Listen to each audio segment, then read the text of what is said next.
काही कमी पडू देत नाही. आपल्या बाप्पाकडे मागणंच असतं काय आम्हाला काही कमी पडू देऊ. आणि मनीषे आपल्याकडे पण एक बाप्पा रुपये माणूस आहे का? कोण आहे? साहेब. साहेबाकडे सुद्धा आपण काही गाणं किंवा काही मागितलं तर साहेब आपल्याला काही कमी पडू देत नाही. जे जे मागितलं आता तुम्ही सांगितलं किती लाख दिले इथं? 25 लाख रुपये दिले.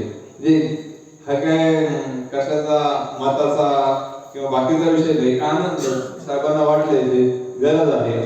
खूप सुंदर वास्तू, म्हणजे आतमधलं जर मंदिर पाहिलं तर, आणि हा बाहेरचा परिसर समोरचा असलेलं सिमेंट कॉन्क्रीटचं इतकं सुंदर वाटतं, एक प्रसन्न वाटतं. तुम्ही घरी आले तर मला वाटतं तुम्हाला इथं एकदम मन रमून जात असं.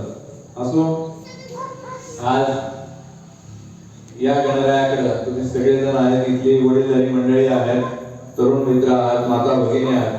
मी आपल्या सर्वांसाठी परमेश्वराकडे एवढीच प्रार्थना करतो की आपल्या सर्वांच्या घरामध्ये सुख, समृद्धी आणि शांती राहावी. आणि सगळ्यात महत्त्वाचं म्हणजे तुम्हाला सगळ्यांना आरोग्यदायी जीवन मिळावं, अशा पद्धतीची प्रार्थना करतो आणि थांबतो. धन्यवाद.